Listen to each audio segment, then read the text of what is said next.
he sends it to the outside. He can't get there. Kevin King is going to win the Barr FTF Cup Series. Into the lead. Bud gets wrecked in front of the pack. He saves it. 3-4 wide as they come to the white flag. Here comes Vargas down on the apron. They are 5 wide. Ian Plash will win it at the line. Is this package? Oh, there goes Jordan Lopez Jr. That's your race leader. Caution flag is out. Still no one willing to give up as they're going to be dead even off of the first chicane. Oh, he saves it. What's going to happen here? Here comes the canvas. Get your foot there.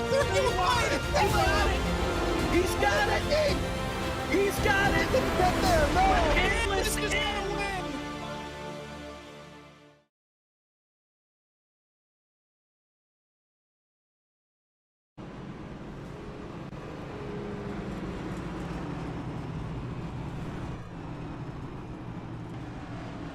Hello, everybody, and welcome to FTF.GG's coverage of the Safe Talk 200 here at Dover Motor Speedway. My name is Justin Malillo, and I'm in the car right now, back here in 42nd.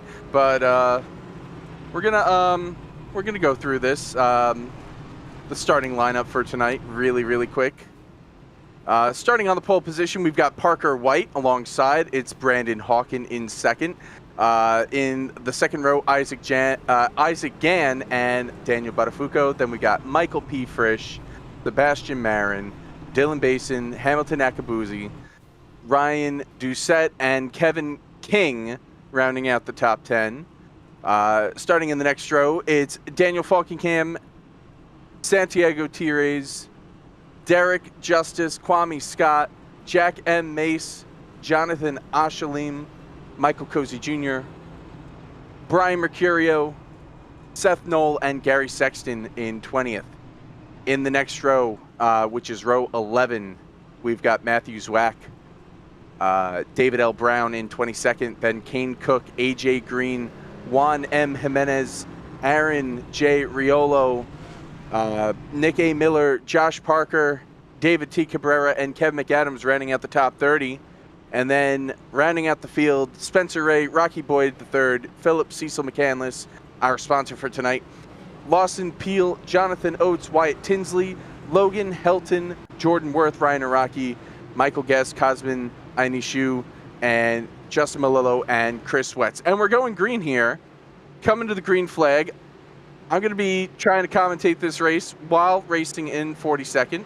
This is not going to go well. I don't know where my commentators are. So, yeah, here we go. Green flag, green flag, green flag. And the race is underway.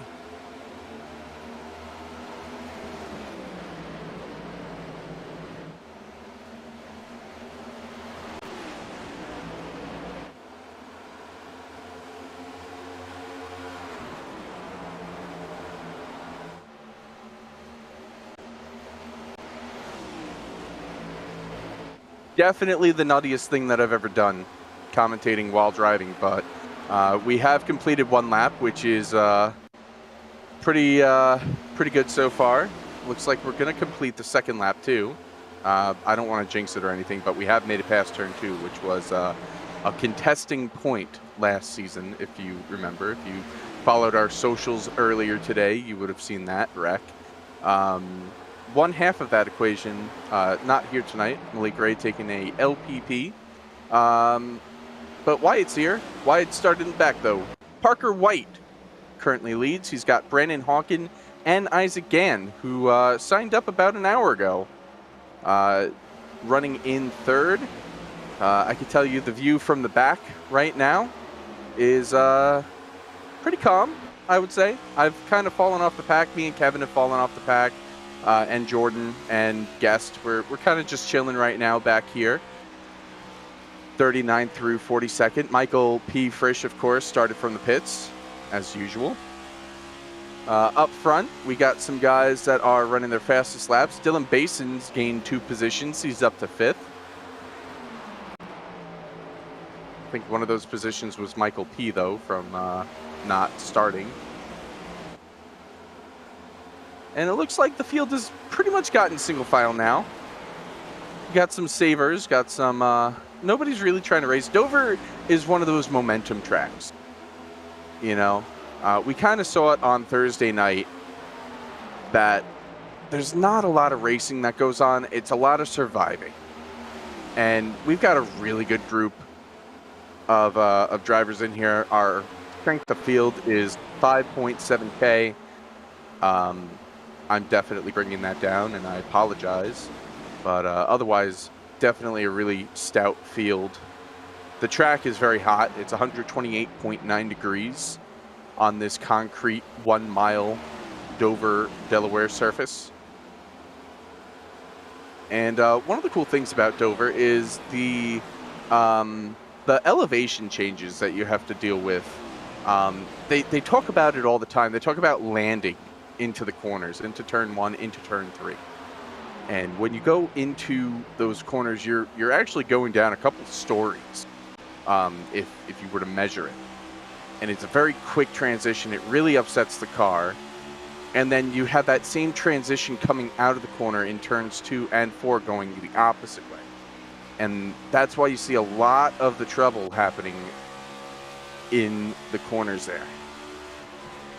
And yeah, so everybody's kind of just chilling right now, trying to get our bearings. It looks like the top 3 have pulled away from the field. And the bottom 5 have fallen off the field. But again, we're just chilling right now. I wonder if we're going to get any commentators, Zach. Hey, is Josh Mendoza here? Hello. I'm sorry if my audio sounds terrible. We're 10 laps into Dover Motor Speedway. How you doing tonight, Josh? I just literally closed down Minecraft. And am now here hanging out with you guys, going to watch a race around this oh-so-infamous racetrack.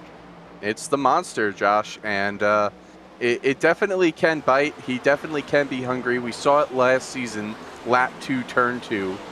Thankfully, we've made it a lot further than that. It still does have the tendency to get to be a race of attrition, I think. I think we're going to be seeing some controversies pop up at some point because these guys aren't going to stay patient for 200 laps, 200 miles. It's just not going to happen. No, actually, and one of the things we saw earlier today in the Xfinity race of just the importance of being patient, we saw some people who really wanted to get into the racing really soon, and that ended a couple of people's days a little earlier than expected, specifically one Parker Kligerman due to Corey Heim. So it's just one of those things you got to be careful of. We see there in a single file line, we see that McConaughey setup shops machine going to the inside there as he's trying to make a move on the inside of the 19. I'm trying to find that on the vertical ticker. I'm not in the sim yet, so I can't name names yet, but working his way, and you see he's going to have to let out and just try to set up another opportunity again soon. I do believe that is Jonathan Oshalim, or Oshalim. Honestly, I'm not too sure. But he's running in the 20th position currently. He's lost 4 positions from the start of this green flag as I am getting passed for 41st. Michael P. Frisch is zooming. Oh my goodness gracious. I thought you were just not even in the race, Justin. I didn't know you were not just an in-race reporter, but an in-race commentator. Oh yeah, this is something I haven't done before, and you know what? Hopefully, I can go back down to my team channel pretty soon. Hopefully we'll get you somebody else to commentate alongside you. But for now, I'm having fun. I'm just chilling. Absolutely. Well, let me get into the sim and hopefully make things a little bit easier. Parker White is just continuing to lead the field. No real pressure behind from Brandon Hawken. We saw Hawken perform absolutely very, very dominantly in the FTF 1 series just about a day ago. So he's out here doing the same exact thing he needs to be doing as he did in the FTF 1 race, continuing to be up towards the front of the pack as he has Isaac Gann directly behind. Isaac's an incredibly quick driver, former Coke Series driver at the time for Kligerman Sport, which has now been changed into eRacer, but He is out there racing in the 025 machine, just trying to be a part of the picture. He is right there, definitely quick, definitely someone you don't want to ride off too soon into any single race, because he does so much. He's I believe, a Pro Series champion, or at least performed very well in the Pro Series. So definitely somebody that you're gonna want to circle their name and figure out if that's somebody who you want to put your money on pretty soon on, because he'll be moving through the field, and before you know it, he'll be either battling for the lead or towards the front of that lead pack in a lot of races. I was telling the viewers earlier that Isaac signed up about an hour ago, just before we got practice live. So he's our newest member of the FTF Cup Series this season. But Isaac's history at FTF runs deep, and I'm gonna kind of lay everybody a little bit of privy information here. I was talking with my team earlier in the week. You know how NASCAR's doing the 75 greatest drivers. We're coming up on our 15th anniversary, and we were trying to think, who are our 15 greatest drivers? And I would definitely say that in FTF history and FTF lore, that Isaac Gann would be up there and definitely considered, as would Brandon Hawken, who's running right ahead of him in second. They've been a part of this series for quite a long time and have so many wins and have done an incredible job in their time racing in our league, whether it was on NR 2003 or on iRacing. You know, they both been front runners no matter where we go. So yeah, we're thinking about a 15 greatest drivers. I don't know if we're going to release a FTF 15 greatest drivers, but we are asking around, and you know, maybe at the end of the year, maybe beginning of next year, we might do some social media with that. You see the screen just kind of started there for a second. Juan Jimenez, I'm not sure quite how to Jimenez? I would say Jimenez. Did just lose a lap, not from pace, but unfortunately due to internet connection issues. He's brought it down to the safety of pit road as his car continues to blink in and out. So Juan Jimenez, unfortunately, not having the result that he wanted to see, as we see Brendan Hawken falling back. I believe that's to the 4th position, moving Isaac Gann and Daniel Batafoco up to the 2nd and 3rd position. So looks like Hawken might have figured out if that was just a pass, or if maybe there was any sort of issue. Let me see if I can find out for you guys how exactly that pass was made. Oh, interesting. So it looks like Isaac Gann was able to just get off underneath Hawkins' tail there, right off of the corner exit of 2, and pack the air just a little bit, enough to move Hawken out of the preferred groove off of exit. So fortunately, and we got a caution out. It looks like figuring out where that caution. Turn 1. Oh, turn 1, Hamilton. See if we can figure out. Ooh, man. So it looks like the 3 machine of Kane Cook and the 45 of Hamilton Akabuezi unfortunately got connected together in a hellacious incident into turn number 1. You'll see right here. Yeah, it must have happened towards the front. I didn't see much of anything back here. I'm looking at the replay now. It happened for 16th. That is race control calling that on Kane Cook. I believe his penalty is going to end up being probably an end of longest line. I don't remember Kane causing any issues, but let's see what's written here shortly. I'm going to go into the pits and go get some fresh rubber on here. And you are not alone, Justin. Every single driver in the field has taken it down pit road to get 4 fresh tires or fuel of some sort. We see it looks like Ryan Naraki is staying out to get the lucky dog.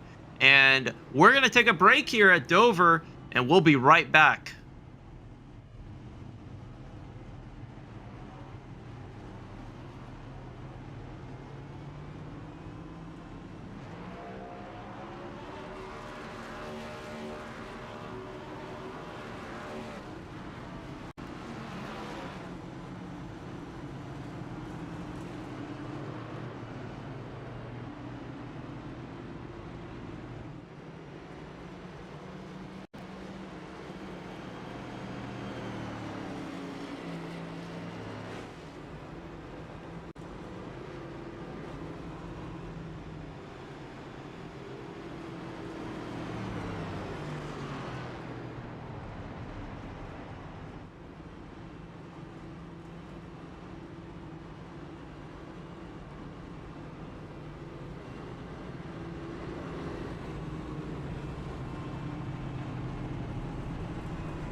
Welcome back to the Safe Talk 200 here at Dover. The choose has happened. Ryan Rocky and Isaac Gann bring it down to pit road as the choose was happening. Saw that happen on screen. Parker White will inherit the lead. He chose the outside lane here. Dylan Bason's going to be starting on the inside here as we go through Dover turns 3 and 4. Pace car will be peeling off here any second. We see it comes down to the safety of pit road.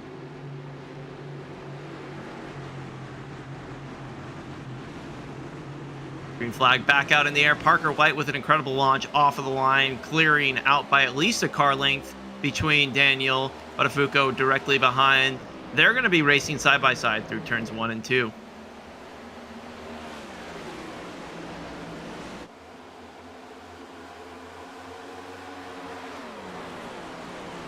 Side by side throughout the field through turn number 3.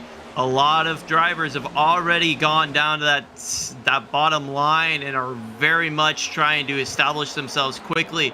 This is going to be a scrap battle just to try and get track position as soon as possible. Last thing you want to do is be stuck on that outside lane through turns 2 and 3, or 1 and 2, because that is going to end up giving you a terrible run on the backstretch. So a lot of these guys are going to try and sacrifice a little bit of track position in order to maintain. As we see one lose it off of corner exit, that's the 107 of Jack Mace. He's going to get it collected.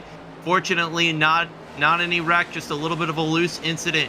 Nothing major other than that happening out on track right now as drivers start to get sorted out and not really seeing anything major. Just a little bit of side-by-side action as we see them go down. Now, Justin, how's it going? How's it looking back there? Well, it's going pretty good. I'm doing the same thing I was doing the first run, just trying to save my tires. And the bottom lane is going to be where you're going to save the most tires. It's got the most tire like wear on it, so most rubber buildup is what I was trying to say. So it's going to save your tires. If you go up in those higher lanes, I think you could make moves up there. I kind of seen it in NIS earlier in the week where you could go up there and make moves on that top lane. But it's like a cheese grater, and if we had Larry Mack here, we would be able to, you know, have him take the cheese grater to the tire like he does on Fox Sports. He as he's done in the past. It's definitely not ideal this early into a run to try and do that. That's why everybody's really trying to dart down low and save their tires for later in the run. But the more rubber gets laid down up on those upper grooves, the more viable they're going to be as far as like not killing your tires, but it's also going to make the grooves a little bit slower probably as well. So yeah, it's, you know, right now we're early in the game. It's a 200 lap race, and we're coming up on the first stage, which is lap 60. So you know, everybody that's really in the middle of the pack, they're not going to be going for stage points here. It's so hard to pass. Yeah, absolutely. I can imagine it's going to be difficult to pass out there, especially with that bottom lane being so dominant at the moment and just filled up with people and just trying to avoid eating up those tires so early into a run. That's something that you absolutely don't want to do a little bit too early. A little bit of a recap for those who are just tuning in. We've had one caution so far between that took out Hamilton Akaboise from the race. Kane Cook was credited for the cause of that caution, had a end-of-line penalty plus a pass-through penalty on the green flag. You'll also see Juan Jimenez is 4 laps down. He has been struggling with some internet issues. Got the lucky dog this last caution, though. Was 5 down, now is 4 down. And Kane Cook is the first car 1 lap down. Other than that, all 42 drivers are still out on track. Only 1 retired, that is Hamilton Akaboise. So, and 40 of which are on the lead lap, with about 11 seconds between the leader and the last car on the lead lap.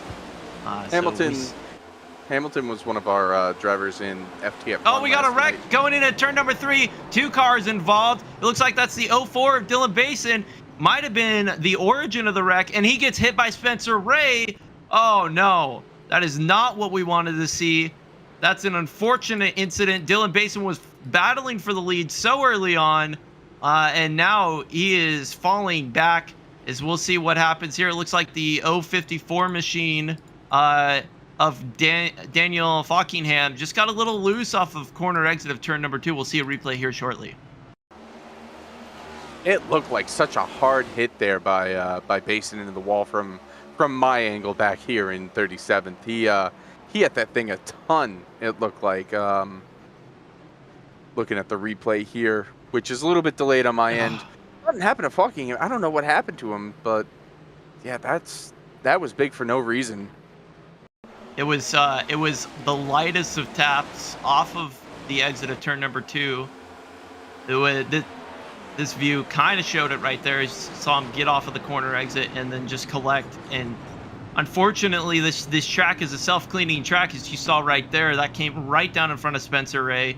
Nowhere to go for Ray as the 04 Machida Basin slid down the track and just unfortunately caused an issue. We'll see it one more time here from the onboard, I believe, of Ray. Yep, this is Spencer Ray. So you'll see he doesn't really know what's going on here. All of a sudden, everyone's stacking up. And then he's like, okay, I'm just going to go ahead and navigate right down here. Navigates down. Unfortunately, couldn't go any lower. You saw that car that had already taken that low part and forced Spencer Ray directly into the path of Dylan Basin. I don't know if Dylan's brakes broke or what happened there, why he wasn't able to hold them as he was coming down the track. It looked like that just involved more cars than it really needed to. And that was kind of what I was talking about to start the show, is that it's gonna be an attrition race. There are gonna be a lot of drivers that are gonna get caught up, because this track it's a funnel effect. You just get caught up. And I mean, NIS on Wednesday night was like the perfect example. I did not want to be even remotely close to the action, and even running last, I was still getting caught up in a lot of those accidents. I ended up with like 20 incidents, none of my doing, and we're gonna have a lot of that tonight. You know, if there's anything that happens, there is really nowhere to go. It is so hard to slow these cars down, and it looks like this time we're gonna be coming to the choose. Yeah, we're gonna be coming to choose this time, and as you said, it is a self-cleaning track. Kane Cook, see him on the outside there. He is gonna get the lucky dog, makes up for that pass-through penalty. Only a minor setback in the long term for Kane Cook's race, but it looks like, unfortunately, Basin comes over Twitch chat and informs us that it looks like his wheels were not on the ground, and he was basically sliding on the underbody of the vehicle. So his brakes were pretty ineffective in his attempts to try and keep it up there. So Gotcha. it's an unfortunate for Ray, just innocent bystander there. This track, such a massive bank that it's going to send everything down to the bottom, so it's really difficult to handle. As we see, they're going to go ahead and choose right here. Lots of pickers. Which should I take here, Josh? Lower bottom or lower top? Ooh, that's tough. I haven't been counting. Otherwise, I would tell you. I feel like low is a safe call right here. Low is pretty safe, although if there is a wreck, it's probably going to come down in my lane. But we'll see what happens here. I just want to save tires. I didn't take any tires here. I'm going to be restarting a lot higher than I probably should be, up in 26th, it looks like. As the penalty has come in for the 054, it's going to be a stop-and-go penalty for him. Daniel Falkingham will get the EOL and a stop-and-go penalty here. He'll need to do, I believe he needs to serve that under green flag, as you'll see Dylan Basin work his way on the outside. I'm not sure if that was just to catch up, or if... Oh, no, that wasn't just to catch up. Dylan Basin kind of pulled up to the outside and might have shown a little bit of displeasure. Didn't make contact, but interesting. Showing displeasure is okay. Showing displeasure is fine. Just don't wreck him. No intentional wrecking. We don't want that. I definitely don't want to do that. As the pace car pulls down to pit road, this feels so slow. I can only imagine how it is in the car. 45 miles per hour. Green flag in the air. Parker White leads the field. No stack ups through the field. Everyone seems to be getting up to speed nice and smoothly. Pretty clean start here. I'm a little bit loose though, so I'm going to get out of everybody's way.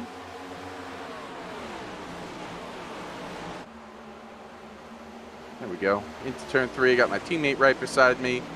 I'll let him go, give him a little bit of break here. I'm on old tires, so everybody behind me probably has new tires, but I want to save a set for the end, so we'll just be easy.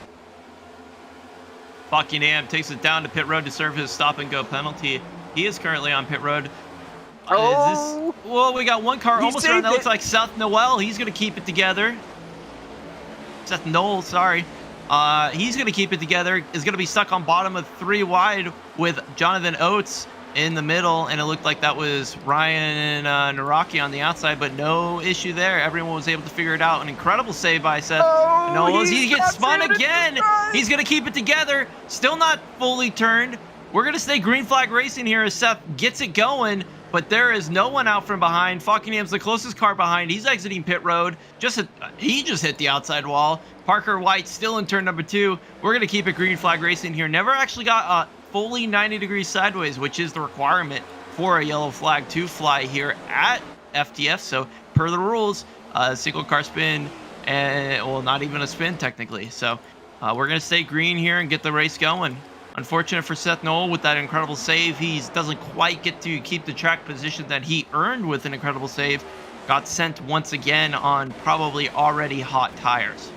Yeah, I think the initial contact, I don't know who the car was. It was an all-black car. I want to say it was Isaac Gannon. I don't know if Isaac got into him or if he cut off Isaac's nose or whatever happened there, but it looked like those two made the initial contact where he slid through the corner. And then I don't know if he got hit again or what, but incredible job by Seth to not hit anything and also not spin it around and keep it going straight. So yeah, it sucks. He's about a half a track behind right now, but yeah, I mean we're still green here, which is works for me, and we're 10 laps to go in the stage. 10 laps to go in the stage, indeed, and there are so many things that could go wrong at a track like Dover. It feels so narrow. There's very little place to navigate. To have a wreck, especially on the backstretch, that you could get away with that is just lucky, and that is skill, that is luck. But I think there are a lot of people out there that would love to have an incident like that if they were to have an incident at Dover. Yeah, I mean he's probably not happy right now in any regard, but I mean, looking back on it, we're probably going to get another caution. He's probably going to get saved by that. His race isn't over, and he's going to have a chance to continue to compete today, which is definitely good, I would say. I know it's not ideal right now, but it is, in the grand scheme of things, good for him. Meanwhile, it looks like we've got 36 cars on lead lap. Seth is the last one on lead lap. I'm 35th right now. I don't know if David is super saving tires or what, or if he's on old tires like me, but I mean, we haven't lost that much.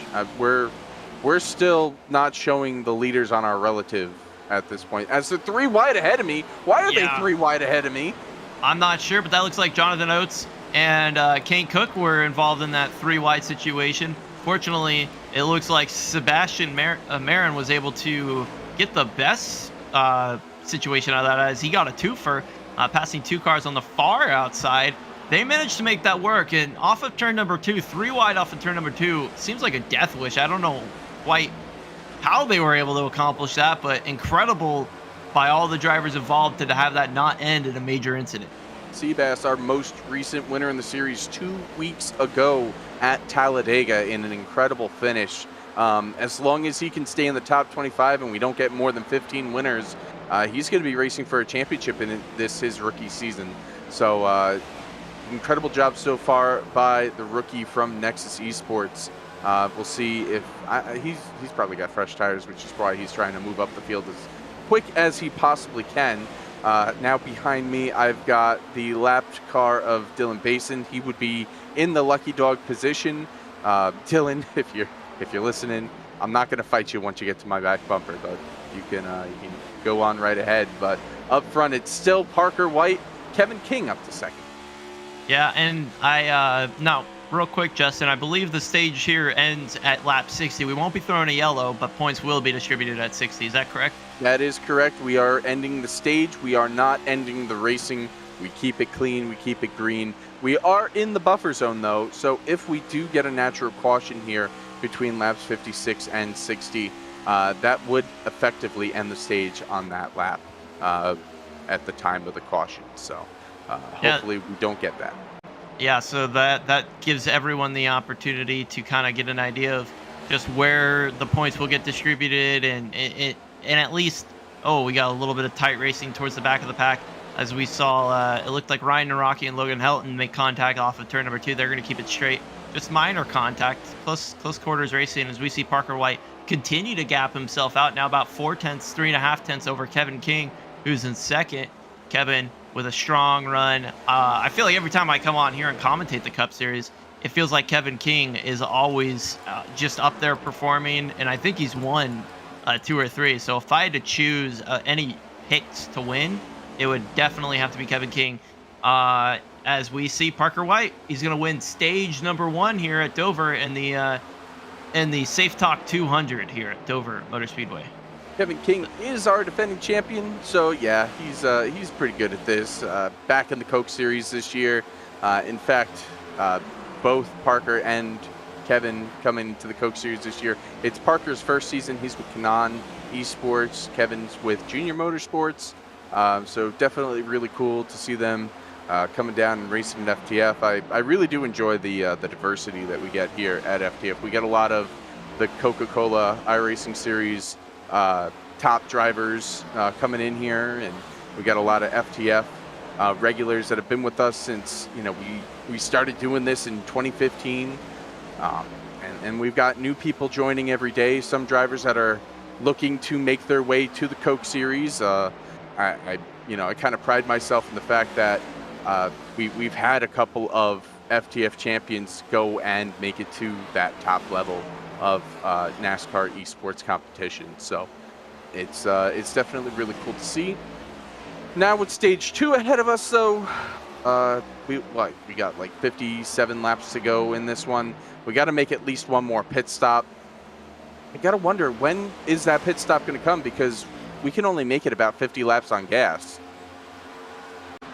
Yeah, it's going to be happening here soon, and I think it's something that you need to be ready to do. This is one of the most challenging pit roads to get onto in the entire NASCAR circuit, as we see a little bit of a battle here for second place. Daniel Botafuco and Derek Justice have been able to get around Kevin King. Kevin King starting to slide a little bit backwards. Gotta wonder if he burned up his tires to try and maximize the amount of stage points that he would get entitled to his name. But Kevin King starting to slide backwards. Yeah, as you said, Justin, I think when do you think you'll be coming down pit road, Justin? Well, me particularly, I pitted at lap 41, so I can go to probably about lap 90, but I'll probably come a little bit sooner because I didn't take tires. There are a bunch of drivers that are in the top 10 right now that last pitted at lap 27, so they will have to come earlier. They'll probably have to come around lap 75, I would say, 75 to 80, and that's just because they're not going to have any fuel to go any further than that. They could come earlier, of course. It is a 120. It is to lap 120 for the stage. I would say that probably our stage winners are probably going to pit around that 80 to 90 lap frame, if it stays green, that is. Thank you very much, Justin. Stage 1 complete here at the Safe Talk 200.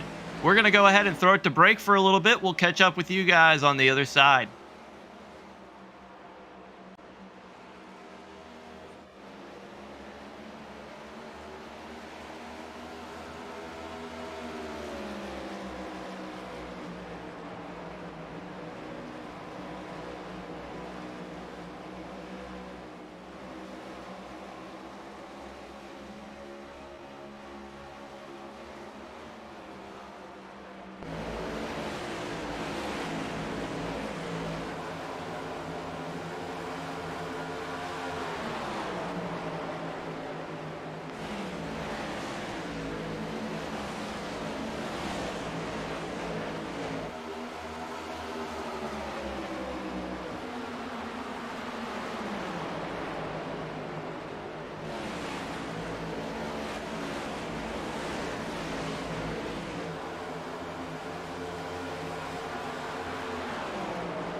73 laps completed here at the Safe Talk 200. Parker White still established at the front of the field, and we're closing ever closer to green flag pit stops. For the first time this race, a lot of these drivers are going to be having to figure this whole thing out for the very first time in a green flag condition here at Dover Motor Speedway.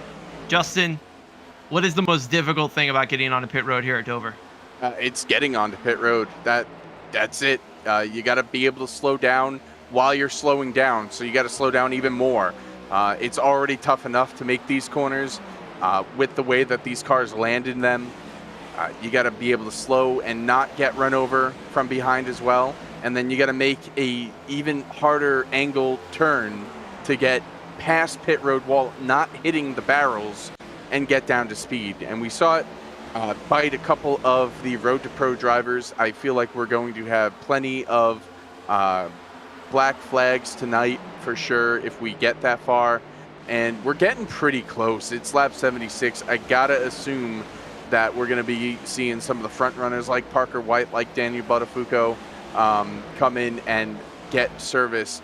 Derek Justice in third, he can probably make it a little bit longer because he stopped at lap 41. Going to be able to make it a little bit longer. Definitely going to be wary about how many tires you're going to be using throughout the race. You want to have as many as possible. Reminder, these drivers only had 7 sets in the pits when we started this race. Several of them have already used 2 of those sets, so they may be down to 5, and we're only on lap 78 here. So definitely want to be conservative on how much you use tires here. And also getting that down to speed. Oh, as we see one into the outside wall, that's a 71 machine. He's going to be able to keep it together. That's Chris Wetz. He just barely rubs that outside wall. That was mostly the result of a 3 wide situation. I'm shocked how many drivers we see going 3 wide here. I didn't think it would be something that we'd be talking about as much as we are, but a lot of 3 wide action and 4 position, not with just lap cars or anything of that nature. So some good racing here very early on. I say early, we're almost halfway, but it feels like every time we go to a racetrack like this early on is pretty much before the last 50 laps. 2 points I do want to hit here. First, I want to send our best wishes out to Caleb Hoffman. He did show up tonight. He didn't just ghost us. He showed up though, but he's not feeling too good. He's feeling a little bit under the weather. So Caleb, please get some rest and feel better soon.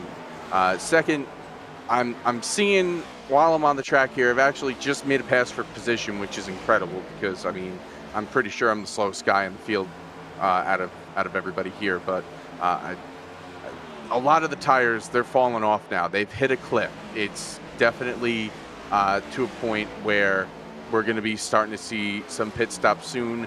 I know according to my fuel calculations, can make it another 22 laps. I'm sure that there are people who have a little bit better fuel mileage than me, but nobody is making it to the end of the stage. I think we're going to start seeing pit stops here in the next 5 to 10 laps. We'll keep an eye out for those pit stops as we see right on screen right here that looks like Ryan Doucette makes his way around Kevin King. We got one coming down pit road, trying to figure who out that is. AJ Green, he's 4 cars ahead of me. Got AJ Green. He's going to be pitting. Daniel Fockingham makes his way down to pit road as well. We'll see AJ Green. He's going to go from turn number 3 and stick it all the way through the apron. He's going to get down pit road, and no black flag for him. So a couple of safe way to do it. Yep, that is a very safe way to go about it. Now, one person I do want to point out that is managing to stay a part of it is somebody we were just praising, Seth Knoll, in the 1 machine. He is caught the back of the field. In fact, he is directly behind the other person at this booth, Justin Malillo. It's impressive just how quick he is, given the fact that his tires have been sliding for about half of this run. I'm going to give him the lane here because clearly he's much faster than me. It doesn't take much to catch the 053, unfortunately. Oh, we just saw David Cabrera get a little bit loose off of turn 2. If you give it too much gas, out of either 2 or 4, you could be feeling those effects, and you don't want to heat up those right rear tires too much either. Looks like Seth was able to cool down his tires as he makes his march back towards the actual pack, and we've got more people pitting here. Chris Wetz, Wyatt Tinsley, looks like they're coming in this time. Yeah, Wyatt Tinsley passed pit road. It looks like Fockingham has left pit road after a 17-second stop and has re-entered it. We see Chris Wetz. He gets down to stall. Oh, man, that's an unfortunate stall for Chris Wetz. He is right. Oh, man.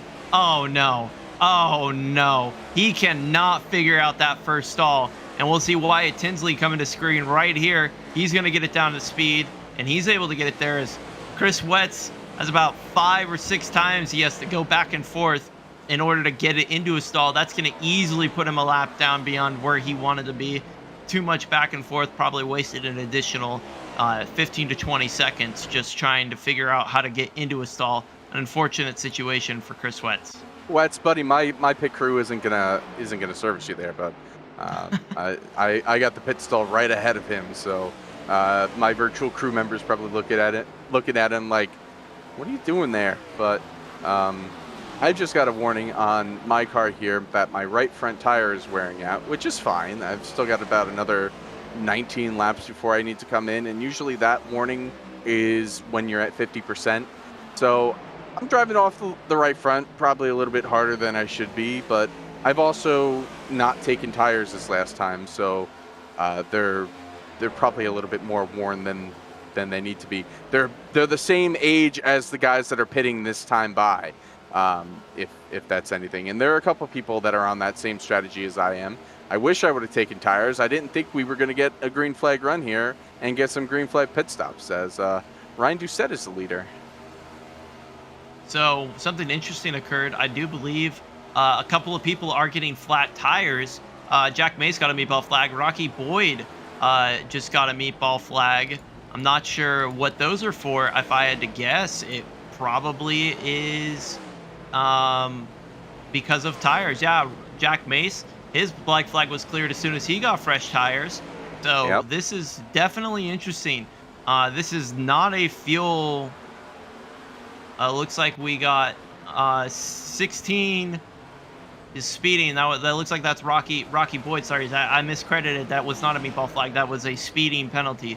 So a couple of drivers already having early issues, specifically the speeding penalty on Rocky Boyd. That's going to be hard to overcome. He's going to be stuck in the pits for quite a while, as we see more cars are looking to make their way down to pit road here very shortly. And you got to be concerned about the fact that one of those cars has already gotten a meatball flag. As well, that gets really close. I think Derek Justice was just barely able to prevent hitting those barriers on pit entry, but boy, did he make that ever so close of being able to make it down on the pit road. Derek Justice finds his way down to pit road, and he's going to have to find his way around Kane Cook. Fortunately, the collision gets disabled there at the last second for those two. But that is a very scary pit entry. We see it right here on board with Derek Justice. You got to get it down, and you got to get every bit you can, and it gets really sketchy. Oh, boy. Oh, my goodness. I think he might have just kissed that outside wall. Wow. Are those the other cars? Because they're flying by me right now. I would say those are the cars that have come down pit road, and they are quick. Wyatt Tinsley works his way on the inside of our friend Justin Malillo. Oh, boy. Justin. I want to pit. I really want to pit, but also I don't want to get trapped. Listen, if we get a caution, and I really feel like we might, because people are going to miss pit road or hit the barrels or whatever.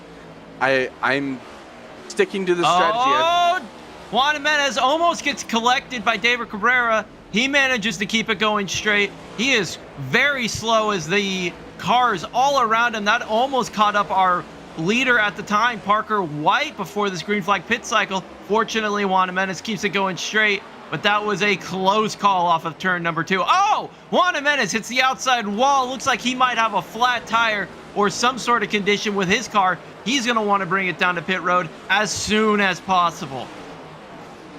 I got 6 more laps. I could stay out here. Oh, no, I don't know, man. That seems really sketch to stay out here. You're losing so much time on those old tires, but I understand your concern about not wanting to get trapped a lap down if a caution does come out. I really feel like the way that these cars in the field are right now, that somebody's going to slip up. It might be me. I might be the one to slip up. I hope it's not. My rec score's at 1. I don't want to lose multiple laps and have the possibility of getting parked, so I hope it's not me. But I feel like these guys cutting through the field of slower cars, somebody's going to slip up at some point. And I really hope that it happens in the next 4 laps. The laps count down on Justin's chance. Josh Parker has just received a meatball flag. Matthews Wax is going to pull down to pit road. Josh Parker, I believe his meatball flag might be for a flat tire. Cosman Ionishu just got a meatball flag as well, also for a flat tire. It seems like you are risking going and having a flat tire the longer you stay out here. Definitely is the limiting factor here on the track are the tires, as we see a little bit of 3-wide action off of turn number 4. It gets really tight. Oh my goodness gracious. Cosman still battling a car with a flat tire as he is going to try and make his way down to pit road. And this, oh my goodness gracious. This is getting really scary. Cosman's going to make it down to his pit stall without any factors, causing him to wreck. As we see Kevin McAdams just winging it into pit road, going from the high lane to the low lane. That is something that can be very sketch. Also, Jonathan Oates brings it down pit road. He's going to work his way down pit lane. No other speeding penalties other than the one to mention for Rocky Boyd. A lot of these drivers proven why they're the best of the best here in the FTF Cup Series as they continue to make their way down one of the most difficult pit roads in the entire circuit.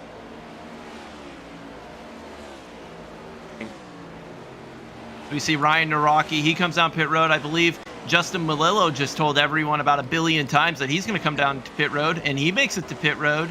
He's going to go into stall number 42. It looks like David Brown just got a black flag as soon as I made the comment about getting into pit road without any sort of issues. David Brown appears to have gotten a black flag, and I'm not quite sure.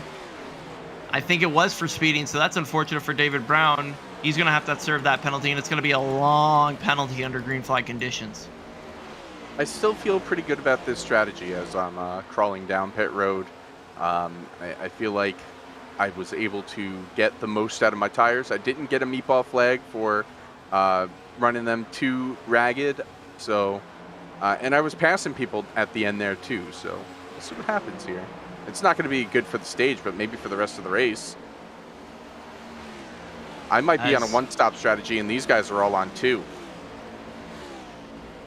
As the leader is now entering into turn number 3 as we speak, he has made it past our...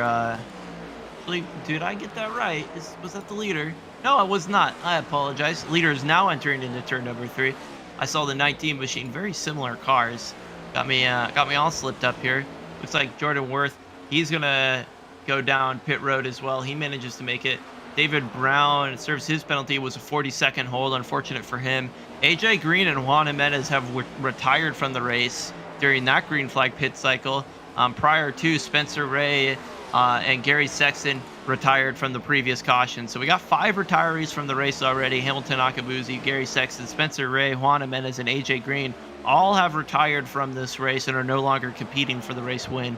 And some of those happening during the middle of this green flag pit cycle. Jordan Worth is exiting off of pit road. You'll see him on the apron access roads here. As we see Kevin King here battling very close with Derek Justice directly behind. Derek Justice having those minor issues entering pit road, managed to get away with one there as he is working closer and closer behind Kevin King. Going to push the air. We see just how important pushing the rear end of that vehicle can be as far as making passes here at Dover. Yeah, things have seemed to have calmed down here now that pit stops have cycled through all the way. A lot of us who waited we're feeling like supermen out here, able to pass like all the cars that pitted much earlier around lap 80, 85. I'm still going to keep driving easy even though I'm a lap down to this point. I mean, I don't really have much to race for. The lucky dog is about 10 cars ahead of me. So If a caution comes out, I'm screwed either way. But if it goes green the rest of the way, I only need to make one more pit stop. A lot of these guys, they got to make 2. It's definitely a strategy call to make there. It's going to be a little bit difficult to stay on the lead lap with older tires, with everyone on fresher tires, but it's definitely a possibility, especially if you get several cautions in a row, just to put you in a good position where you want to be. As we see Kevin King and the Derek Justice battle continuing to be quite heated up, as Derek Justice is going to be able to make the opportunity here. He's going to work on the inside of Kevin King, side by side right here, slipping up just a little bit, but still side by side going down the backstretch. Kevin King, Derek Justice going to continue to battle as we go through this lap 110. There's slight sliding up. Oh my goodness, so much give and take here between these two professional drivers, both in the eNASCAR Coca-Cola series, both trying to battle for every point, and it is just a stalemate as they cannot make it past one another. A hard-fought battle here. Derek Justice is slipping back just a little bit, but he gets right back to his side panel. It gets even closer off of turn number 4 this time. Don't want to get too far. Don't want to lean on that driver and lose the aero on the right rear of that car, causing you to spin out off of corner exit. So they're going to try and do everything they can without getting too hard, getting into each other. As Derek Justice gets spun off a pit exit, he is going to go to the inside lane, does not get spun around. He's going to keep it going straight, and that unfortunately is going to bring damage to Derek Justice's machine. No meatball flag, but he is going to go ahead and get back up to speed, not going to take it down to pit road, and that was some hard contact. And unfortunately for Derek Justice, he is the one that got the short end of the stick with that battle. So we're coming up on the end of the stage here, almost in the buffer zone. We're at lap 114, I believe now. So 2 more laps will be in the buffer zone for the end of stage 2. It looks like Parker White, who has the most wins on the season so far. He's got 2 wins. He's got the most playoff points. He's got the most bonus points right now. He's been the dominant force this season, and it looks like he's going to be continuing to pad those stats. Whether that results in a clean sweep and getting a perfect score today, which is 250 points in the FTF scoring system, remains to be seen, because we still got 80 more laps to run after this stage ends, but so far so good.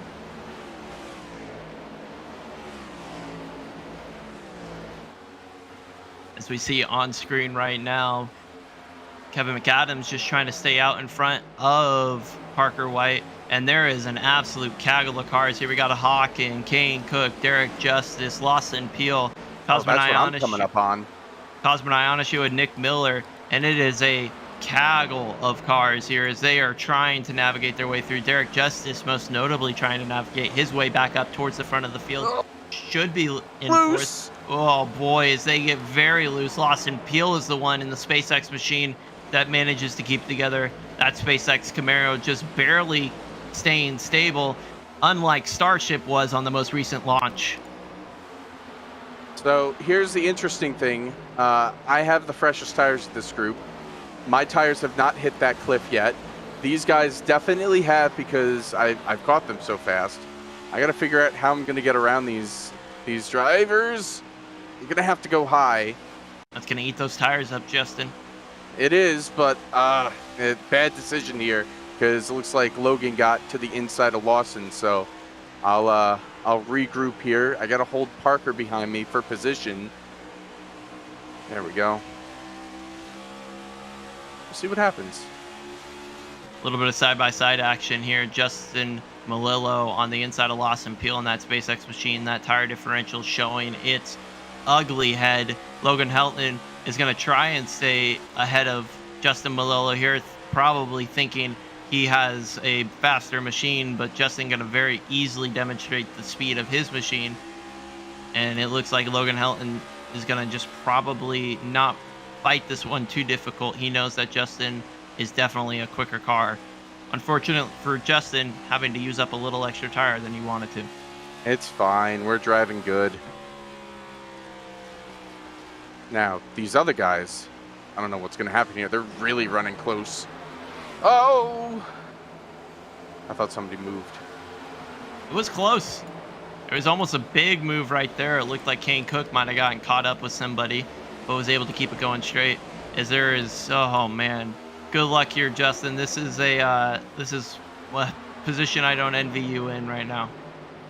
Yeah, we got to do it though. We got to get around these guys, and we got to get back in this race. So this is unfortunate. I don't want to be doing this, and I feel bad for all these guys, but this is the position that I'm in right now.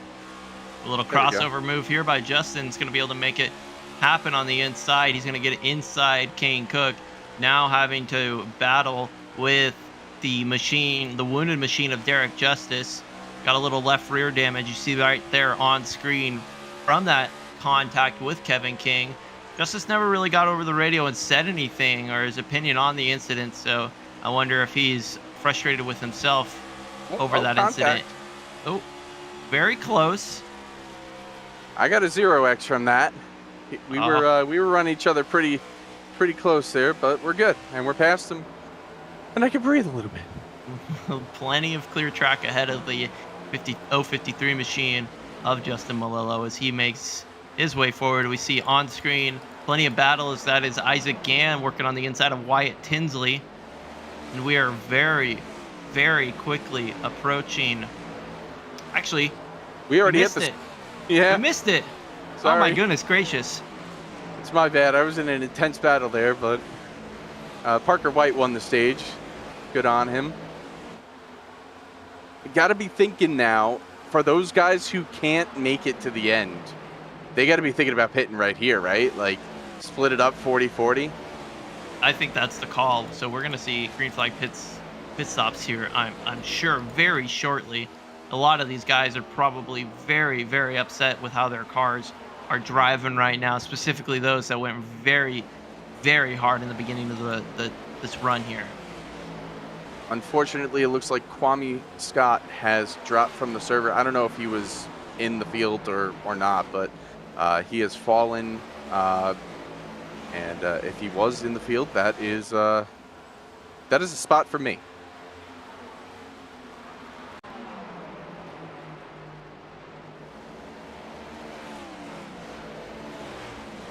Approaching 70 laps to go here in the Safe Talk 200 at Dover. A lot of racing, a lot of close calls, but no caution since our last break there. So we're going to go ahead and throw it to break here, and we'll be right back after these messages.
68 laps to go here at the Safe Talk 200 at Dover Motor Speedway.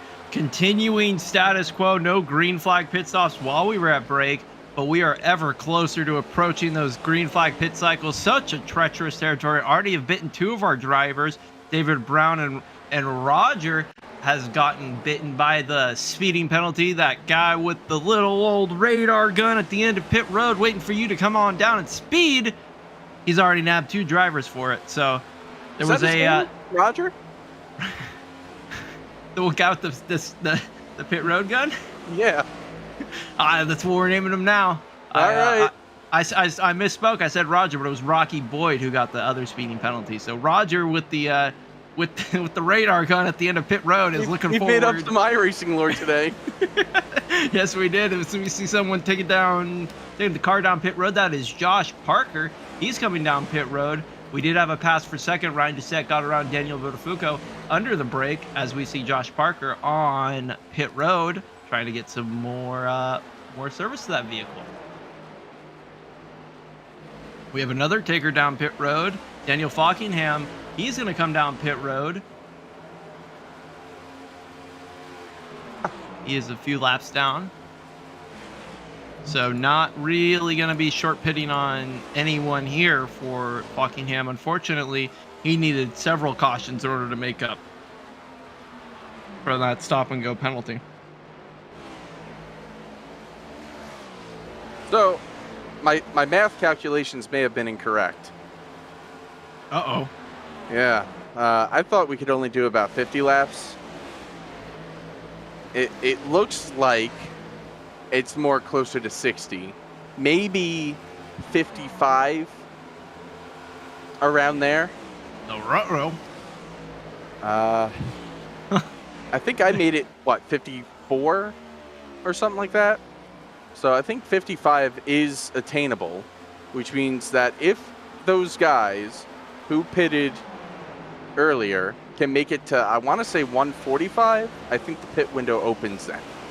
I'll wait to see what my fuel strategist says. But it could be a one-stop strat for everybody, or most drivers here at least. As we continue to see these cars battling on track, that's the 11 and the 048 machine. They're going to go ahead and battle with one another, Sebastian Mera and Jonathan Oshlim. Sebastian, our most recent winner, as said earlier, gets really tight. Oh, they make contact off of corner exit, and that's going to give the opportunity for Matthews Wack to go 3 wide into turn number 3.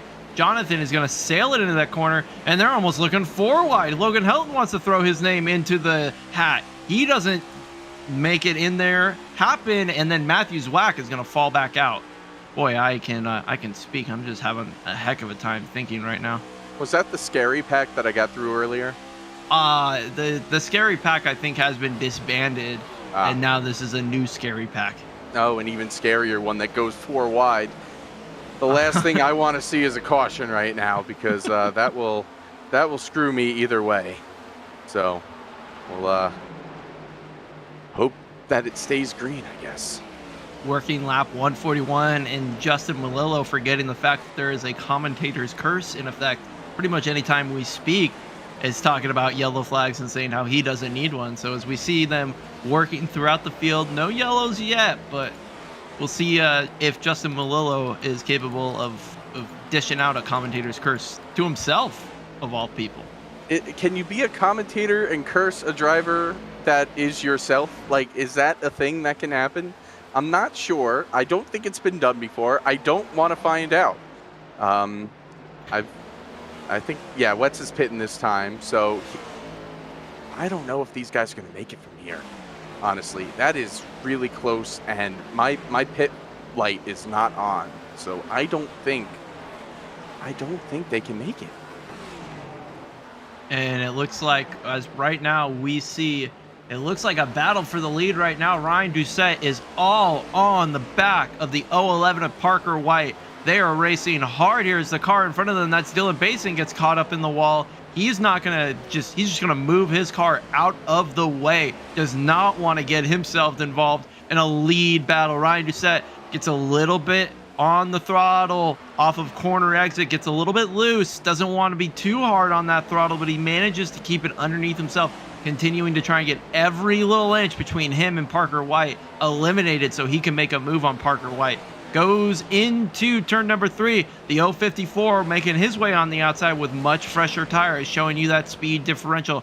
Parker White, Ryan Doucette, no grip on corner exit, can't quite get down to the power. Parker White relieves that inside line for Ryan Doucette. Ryan Doucette is easily able to get down to the inside. Parker White trying to make a good run off of corner exit. He does, is going to clear Ryan Doucette, not able to make a pass quite yet. Ryan Doucette is looking to try and establish a new way to get around Parker White. He sets himself up a great little maneuver off of corner exit. It's going to try and continue to maintain that momentum as he gets closer and closer.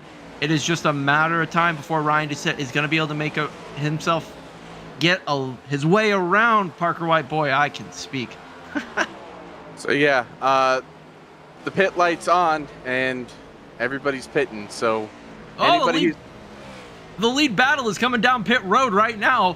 From the lead battle, Ryan Doucette and Parker White both make their way down to pit road. This is going to be real interesting to see who ends up with the cycle lead out of all of this. Yeah, they can make it from here. According to my calculations, anybody who's pitting after lap 146 should be good to go to the end, which is unfortunate to me because I thought I had a really big brain strategy, but it doesn't look like that is the case. But we'll stick it out again here and hope for a caution this time. As we see more people coming down pit road, Brian Mercurio, Kevin King, we saw that battle a little bit earlier. Right now, as it stands at 025 on screen, is the leader. Parker White leaves pit road with Ryan Doucette right there, right on that outside, picking up right where they left off, right on top of each other. Those two drivers are. Who's going to be able to get up to speed first? And more importantly, who's going to manage their tires for the long green flag run towards the end of the race? Michael Guest comes down pit road, gets nabbed by Roger. Roger handing him a speeding ticket on pit entry. Unfortunate for Michael. He's going to have to serve what I would believe is a 40-second hold on pit road. So that's going to take him out of the picture. He was running up towards in the top 10 at the time, as we see one coming in that looks like Isaac Gann's going to come down pit road. Also just got nabbed by Roger. Roger handing him another speeding ticket. Santiago Tires also just got nabbed by Roger. Lots of speeding tickets as Derek Justice just barely avoids the end of pit road, manages to avoid a massive wreck. Derek Justice is. Unfortunately, pit road entrance has been Derek Justice's biggest enemy on track all day. He manages to just barely avoid it, and he might be out of gas. That is unfortunate for the Derek Justice machine. No sound coming out of that car. Michael Guest is leaving pit road after serving his penalty, but Derek Justice is unfortunately having to limp his way around the track, and that is the worst thing that could have happened for him. We should Zach, do you think we can go back and get a replay of that pit road entry and just how close it was from a massive wreck for himself? See himself working his way down to pit road, just barely has enough momentum, but this is going to cause an absolute issue for anyone else who's trying to come down pit road. We see Derek Justice, here he is. He's going to try and make his way down to pit road, and unfortunately, you're going to see what I saw. Not able to get it slowed down quick enough and aiming right towards the end of that. Unfortunately for Derek Justice, that's going to probably mark any sort of opportunity for him and throw it into the trash bin.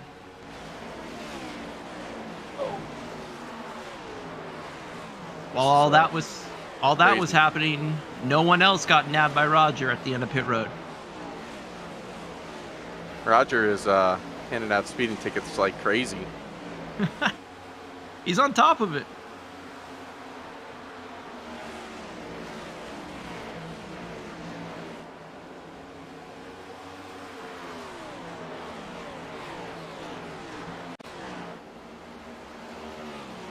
All right, let's see if I can not get a penalty here. Nope. Oh, did we do it? Wow. Let's go. No penalty there for Justin. He's able to avoid the grips of Roger on pit road. So good job for you, Justin. Yeah, that was touch and go.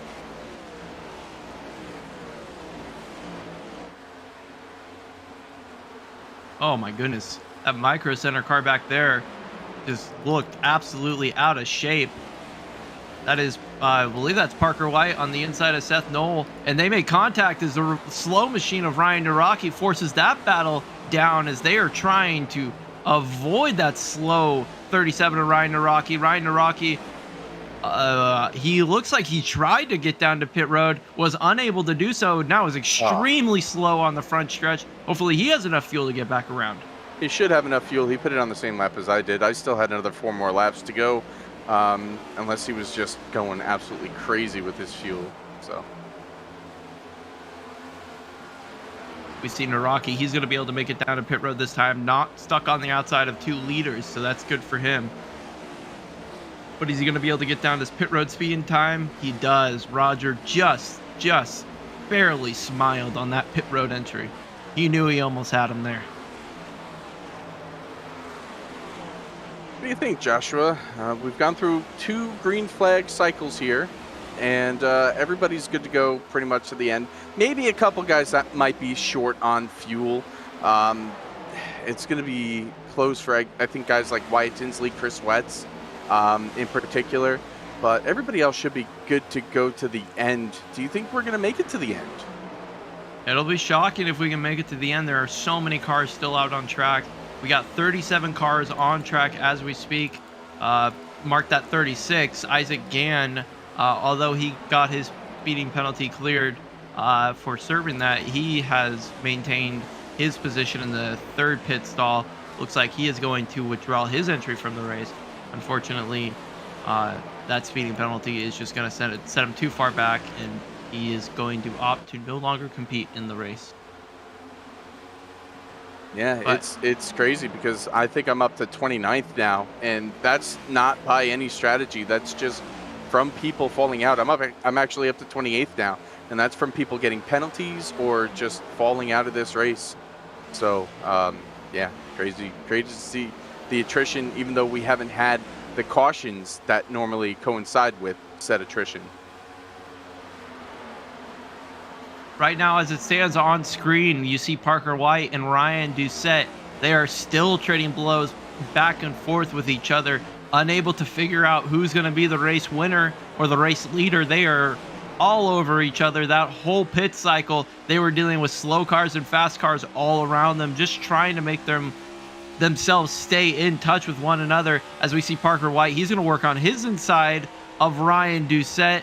He's going to make it stick. And we are right back where we started pre-pit cycle. Just rolls reverse. Ryan Doucette in the outside lane. Parker White stuck on the inside lane. Parker is going to continue to try and battle on that inside. Ryan's going to get that corner exit run, and they have much fresher tires. So it's not going to be a battle of who can get back to the throttle first. That's already easily figured out. They're both going to be about at the same point. But this is going to bring in the opportunity for Daniel. Oh man, his Mace just barely gets cleared by Parker White. That was almost a big incident. You saw Parker get a little bit shaky there. Cosmin Ionescu, he's going to work his way on the inside of this lead battle. He's got a little bit fresher tires here. So Parker White's going to give that lane up. Unfortunately, put this whole battle on pause as Cosmin's going to go just sneak himself in between the 2 leaders and try and get a lap back the old-fashioned way. And he's going to be able to make that happen as he goes to the outside of Ryan Doucette. Continue that battle now that that lap car has unlapped themselves.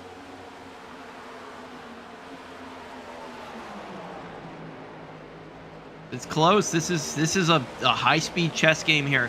I was going to mention the 13 that Daniel is probably liking what he's seeing right now. Seeing these 2 cars go after each other one lap after another is going to make him feel a little bit more confident in his chances to be able to make it towards the front.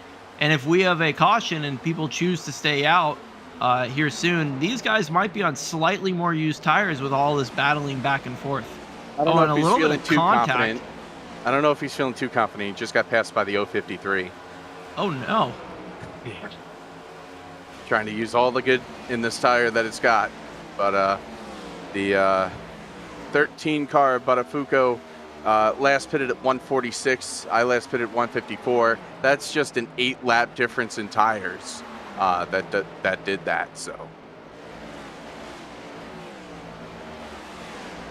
right now we see on screen Daniel Buttafuoco. He is none of these cars around him. Well, we saw him on screen there. None of those cars around him were for position. These are all lap down cars. So Daniel all in his lone island, although it's hard to see that as he almost forces the Oates machine into that outside wall. Unfortunate for Oates. Definitely not going to make him happy, as we see he's finally going to make himself established on that outside lane and be able to work his way around the 13 of Daniel. But that's just, he is all lonesome in this situation. May not look it, but he definitely is. He's got 2 seconds to the car behind him and 3 seconds to the car in front of him.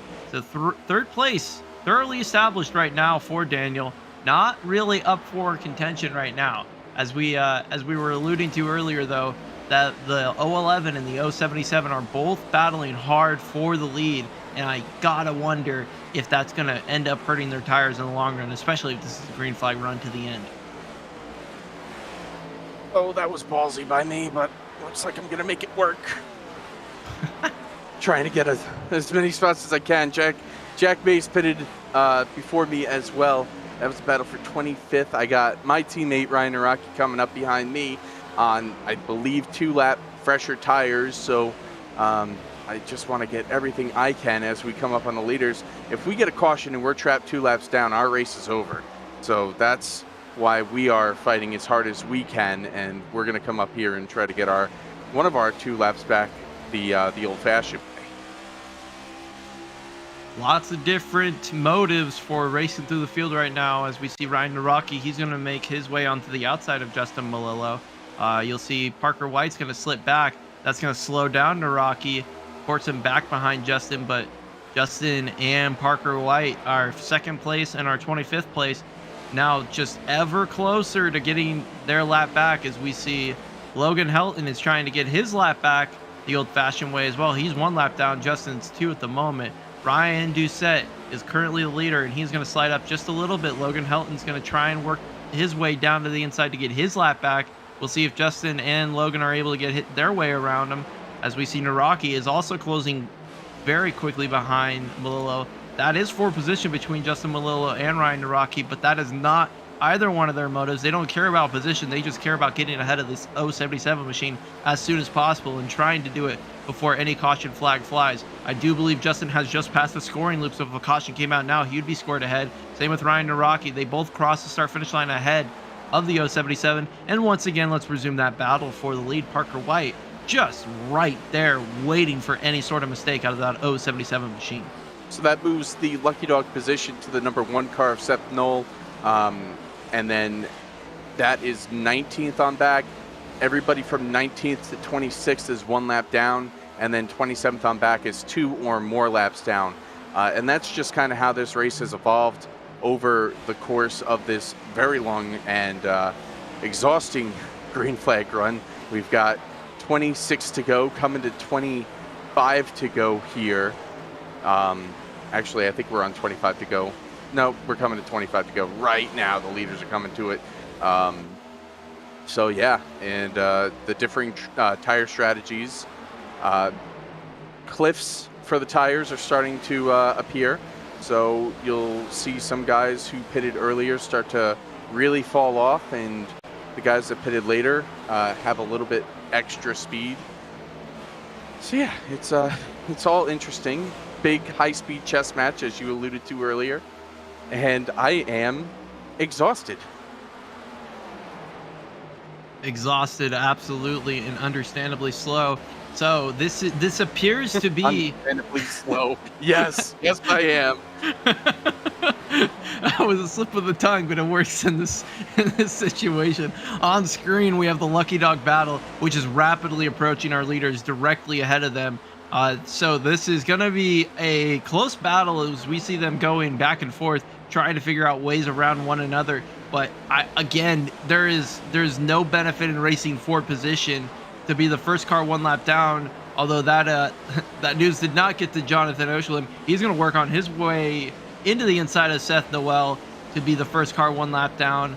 but it is, oh, and as they almost were the caution, they're going to be 3 wide. Jonathan Oates makes his way to the inside, and this lucky dog battle is quickly piping up to be potentially not even the ones who get the lucky dog if a caution were to come out. As they get themselves sorted again, Jonathan Oates slides back to the 3rd car in this lucky dog battle. Michael Guest, you see that 9 car in the back, not a part of this battle. He's 2 laps down. As we see, they're just going to continue to, they're going to get themselves lined back up straight. Here's what's going to happen. If we do end up getting a caution, everybody's going to pit because everybody's got tires, except for the guys that are going to be taking the wave around.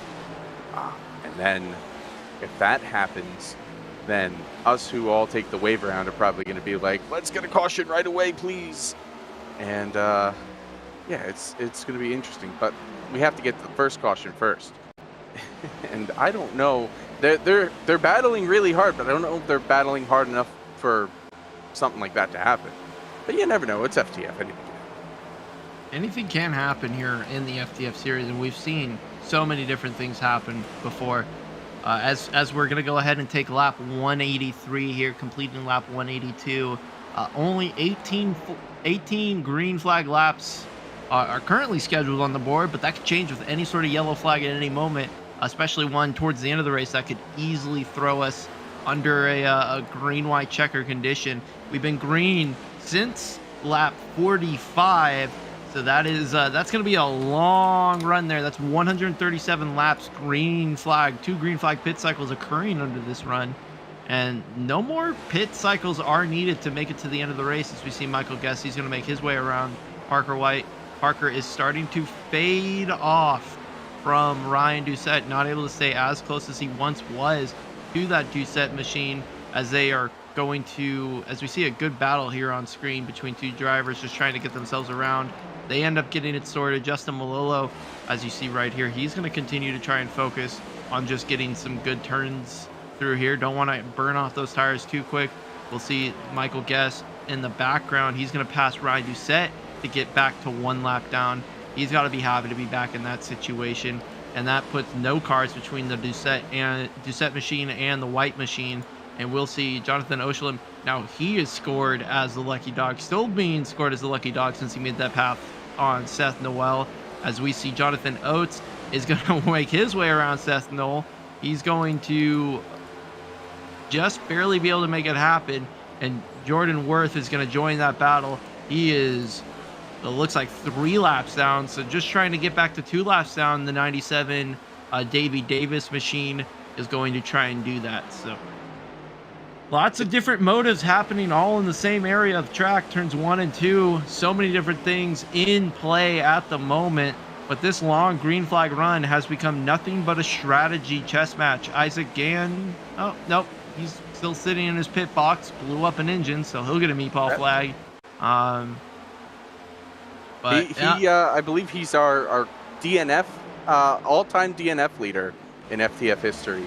Isaac Gann is, so he'll be adding another one, it sounds like, to his resume. I am looking in the mirror right now because I see Doucette, I see the leader, and I see Nick Miller and Lawson Peel both heading back towards him, and I know Oshalim and Noel are behind the leader, so that lucky dog battle could get really, really spicy really, really quick. Yeah, it can, and we see 1 car into the outside wall directly ahead of the leader. That's the 12 SpaceX machine of Lawson Peel. He's going to go back 1 lap down. He was our last car on the lead lap. He has a meatball flag, so some sort of looks like probably a tow issue for the front end of that machine, as he's going to just try and limp it back around and get down to pit road.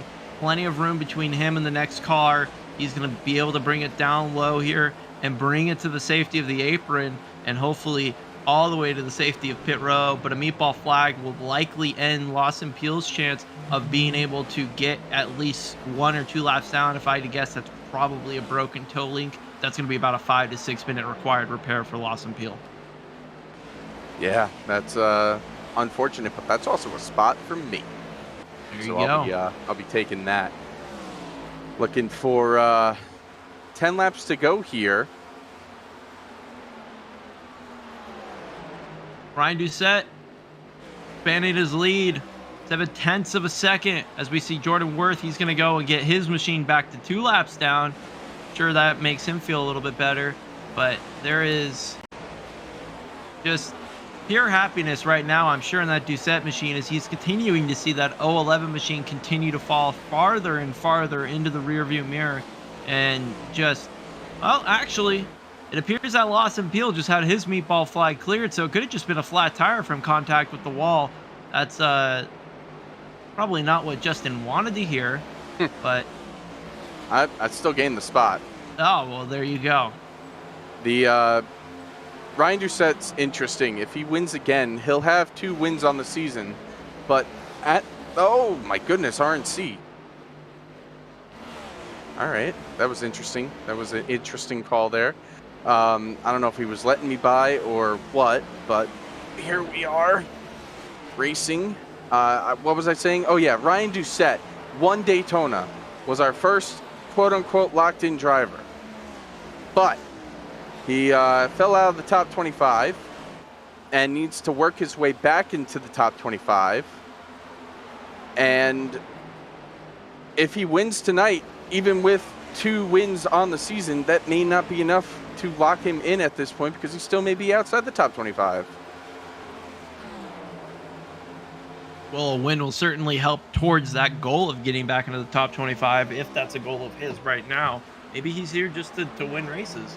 That's certainly something that he can and is welcome to do if he wanted to just come out and win races, but doesn't necessarily mean he's guaranteed a spot in those playoffs for the FTF series.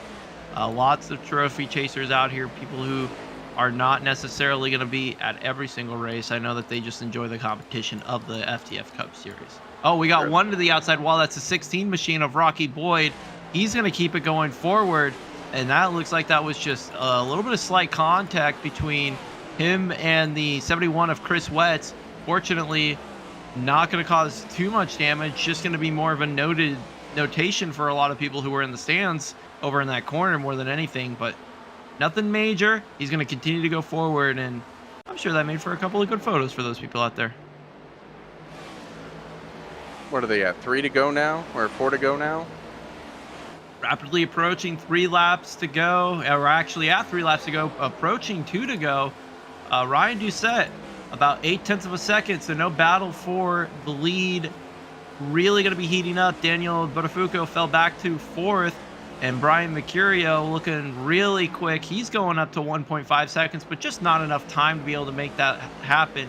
2 to go this time as we see Kane Cook and the 099 machine of Brandon Hawken racing really hard for the 3rd place. Why is Jack May saying put it out? Oh, nothing happened. Jack Mace was just trolling. We'll see Ryan Doucette take the white flag from Barney. This is, we are racing to the end here. Ryan Doucette is very clearly out in front in the lead. Had a dominating final run to the green flag. Had an incredible battle with Parker White that seemed to just never end. But Ryan Doucette in that Altis Logitech Camaro is going to be able to bring it back around turn number 4. And Ryan Doucette is going to win the Safe Talk 200 at Dover. We see Jonathan Oates slide across the start they're finish wrecking line. in front of me still on the backstretch. Oh, boy. A little bit of wrecking happening on the backstretch. That looks like that involves the 63 of Logan Helton. They're going to keep it going forward. And fortunately, no one else is going to be involved as we see some more drivers. It looks like Brandon Hawken might have gotten the spot over. No, he did not. Kane Cook got the spot over Brandon Hawken. Kane Cook will get 13th position. Holy moly. Did I just announce an entire race from the inside of a car? There you go. And get 25th out of it? That was nutty. But congratulations to Ryan Doucette. 2-time winner, our second 2-time winner on the season. He's going to burn it down there on the front stretch.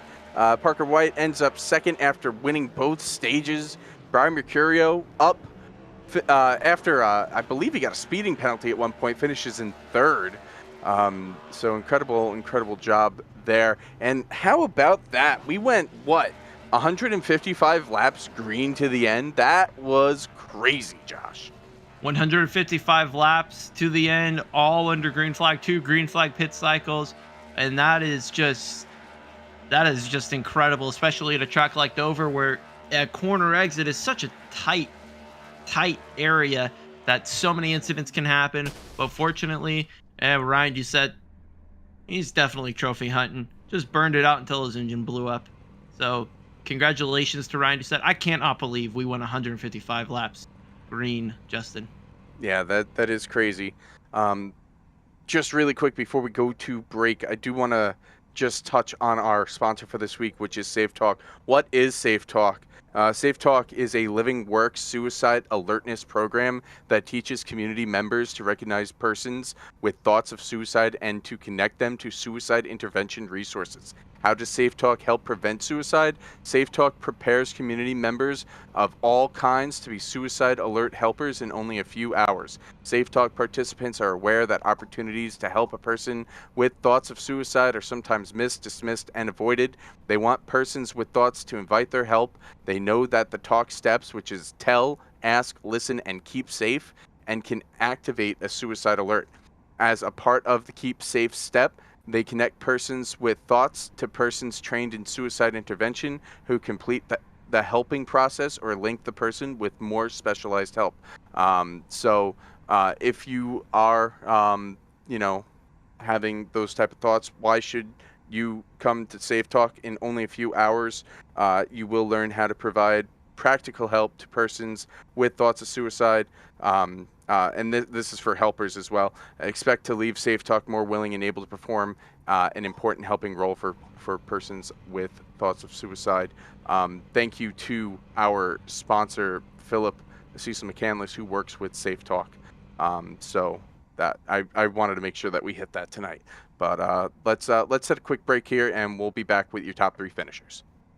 Oh, we're not going to break. We're going to have results. Go ahead, do the results. All right, our winner, Ryan Doucette, by 7 or almost nearly 0.8 of a second over second place driver 011 of Parker White, who led so many laps, was our pole sitter, with Brian Mercurio being able to get to the 3rd position. Daniel Botafogo rounds out our 4th position, finishing where he started. Kevin King is going to bring it in 5th. Michael Cozy Jr., 6th. Michael P. Frisch, 7th. Philip Cecile McCandless, our sponsor, finishes 8th. Sebastian Marin, 9th, and Kevin McAdams rounds out our top 10. Aaron J. Riolo making his first start of the season in 11th. Wyatt Tinsley, 12th. Kane Cook, 13th. Hawkins, Zwack, Helton, Miller, Oshlim, Oates, Noel round out the top 20.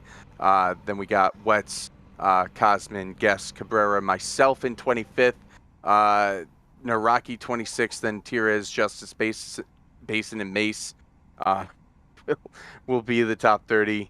I'm going too fast for Zach. Worth, Brown, Boyd, Peel, Falkingham, Scott, Gann, Parker, Green, Jimenez, Ray, Sexton, and Akabuzi round out the field. Let's bring in our winner, Ryan Doucette. Ryan Doucette manages to capture a win here at Dover Motor Speedway in the Safe Talk 200 with an epic battle with Parker White that seemed to never end. How did you make it happen, Ryan, and what was the turning point in your battle?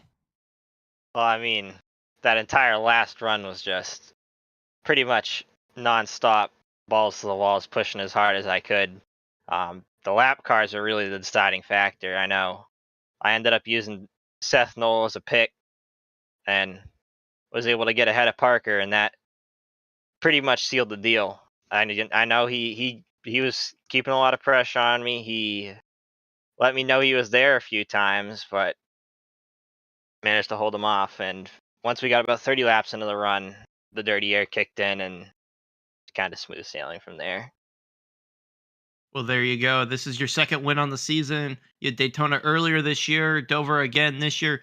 Looking outside of the top 25 in points going into the race. Not quite sure where that's going to settle out here in the future. Do you see yourself going for an FTF playoffs and trying to get back into the top 25 if it doesn't quite move you in yet, or are you just here for trophy hunting purposes?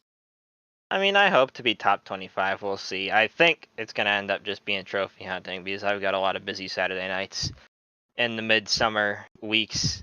But if everything plays out well and I'm there, I'll make a run at the playoffs. Well, there we go. That would be exciting to see you in the playoffs, and so many different maneuvers that you had to make out there to get the win there. And one maneuver could have led one way, it could have gone the other way, but it made all the right moves here for Ryan Doucette. As we'll catch up with Parker White in just a minute, Ryan. Do you have anyone else you want to thank for getting yourself out into the win here at Dover?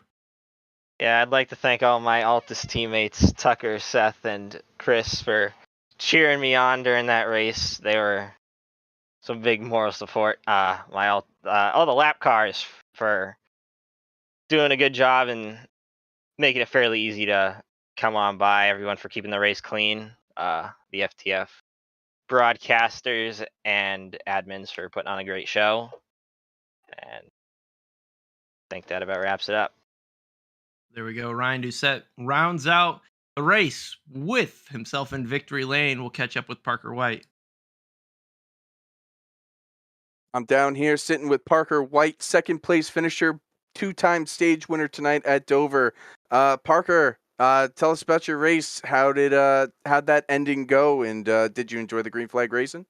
Yeah, that race went really well for me. I didn't really expect to be that fast, and starting off on the pole really helped me out because clean air helped a lot.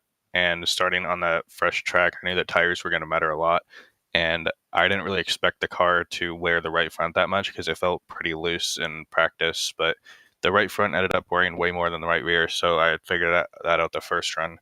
And I felt like my pace was really good, and I really feel like the only guy that was probably faster than me was Ryan, and obviously that showed because he won the race. But I won both stages, which was a really good points day for me, and to finish second, that's really good. So just happy it played out the way and it did, and just a good win for Ryan because he had really good pace. Now, you both didn't pit there at our last caution, which was on lap 41. Were you ever worried about making a certain fuel number during this race, or were you pretty set in stone that you were going to make it on those final 2 stops?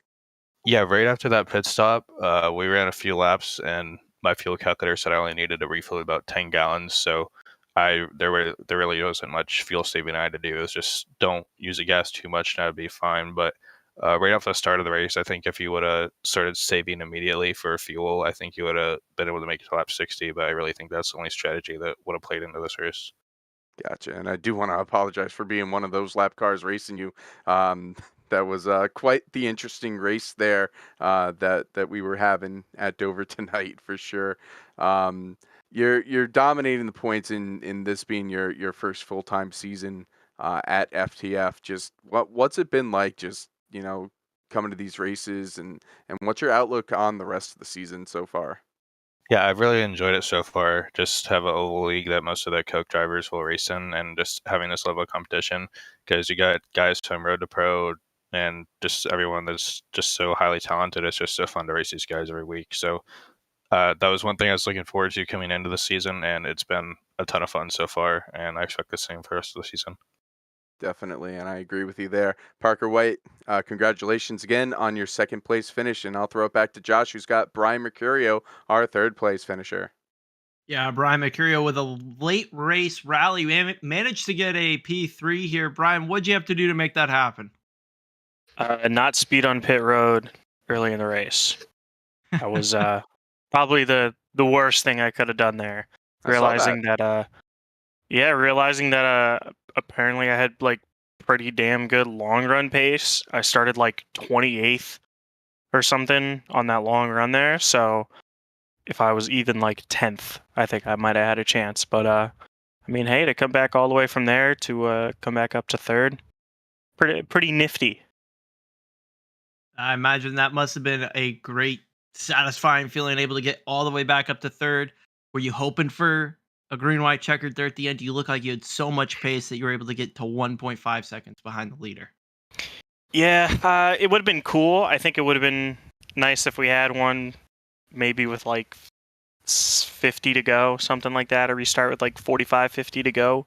And then we get another long run to the finish just so I could get all the track position back, but still have an opportunity to show it the long run pace for another point in the race. So, but I mean, at the same time, these races that go green like this are always a ton of fun. If you're able to just kind of execute and just don't make mistakes like I did earlier in the race.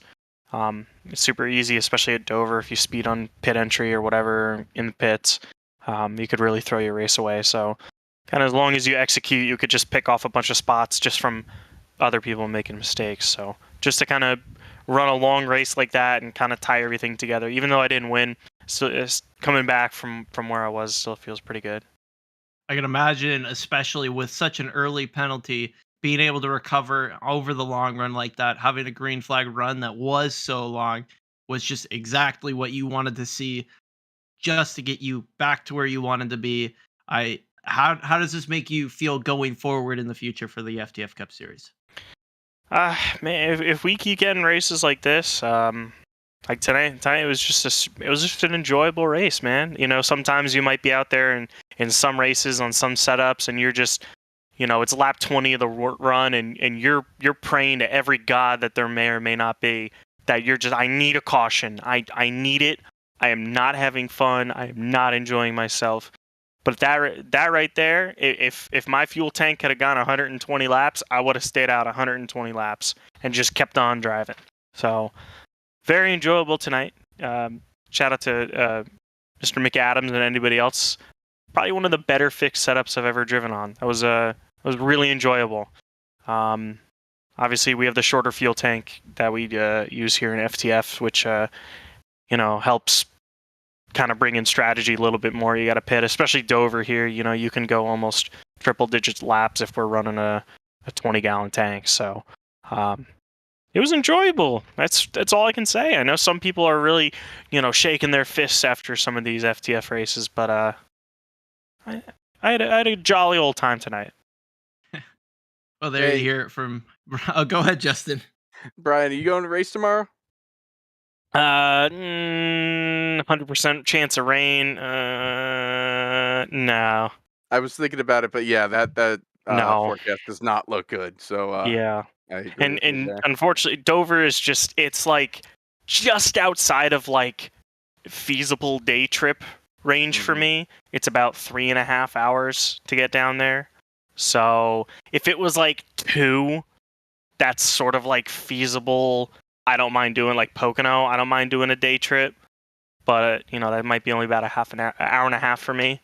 Dover, especially with the weather, I can't do it. I'd love to, but it's just that forecast is very pessimistic. For sure. Well, good racing with you tonight. Had fun out there as well. So we'll be seeing you next week. Appreciate it. Thanks for all you guys putting this on, broadcast, everybody who's running the league. I know there's, like I said, there might be some races where everybody's, getting the pitchforks out, but tonight was a good one. A lot of good drivers in this field, and kept it green for a while. It was real fun. So things you love to see, races like these. I appreciate you, boys. Absolutely. Appreciate you too. Well, there you go. Brian Mercurio entered the race 3rd in points, exited 2nd in points. That must be something that he wanted to, he's probably pretty darn happy with. So, absolutely incredible race. Justin, any final thoughts before we leave Dover? That was definitely an experience, Josh. I don't even do these races as a commentator. I am usually just the guy that they come to for the for strategy and stuff like that. So to spend it in the booth with you, it's been incredible. Zach Johnson down there in the producer chair, always doing a great job here. Jacob Hitz, I don't know if you're out there, buddy, but I hope you're good, and Caleb Hoffman as well. Feel better, but yeah, tonight was definitely a night to remember, and congratulations to our winner tonight, Ryan Doucette. Absolutely, it was a fun time indeed for both of us. First time you commentating a race from inside a car, and first time I've gotten the opportunity to be play-by-play for a race like this. So exciting to be a part of this, and want to touch one more time. Please be sure to check out Safe Talk. livingworks.net. It's super important to be suicide aware of people just around you, anyone who may need you. Go out, check out Safe Talk at livingworks.net. Join a workshop in your area, and just be Safe Talk alert. Just be there for everyone, because it is so important to have people like yourself in the community looking out for other people, especially when you're on the other side and you need someone looking out for yourself.